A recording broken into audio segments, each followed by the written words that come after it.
Good morning and welcome to the Locker Room. Coach Jack here, and today's message is reverse psychology. Don't worry, this is not going to be a brain science edition of the Locker Room. I am going to revisit a sports team we just talked about, though, but this isn't about sports either. So I recently talked about a spark leading the Houston Texans to a playoff win. They then went on to face the team with the best record in their conference, the Kansas City Chiefs, and things got weird.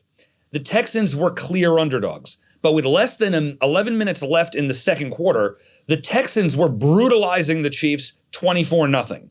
The commentators were joking about who already said the game was over.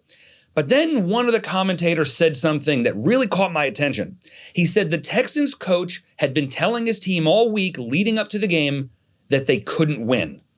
As soon as I heard that, I knew the Texans would lose no matter how big their lead was.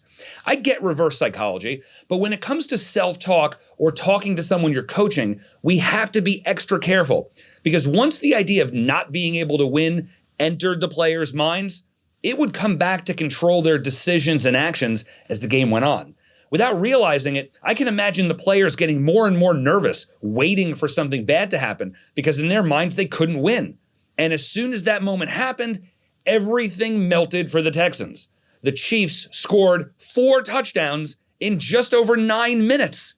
That's insane. When I think about how we need to gear up for a big presentation or project or pitch, we need to tell ourselves we've already won. We already wooed the client. We already impressed the interviewer. We already aced the exam. Planting that idea in our minds and protecting it does wonders for our performances when the spotlight is on us. We create an expectation for ourselves that we've talked ourselves into believing. And believing we've won is the key to acting the ways that winners do. So today, let's only tell ourselves and let others tell us that we're going to win, or at least what we need to do to win. Because getting our heads straight is the first step toward our very best life. Thanks for joining me in the locker room today, guys. We'll see you next time. Make it an amazing day.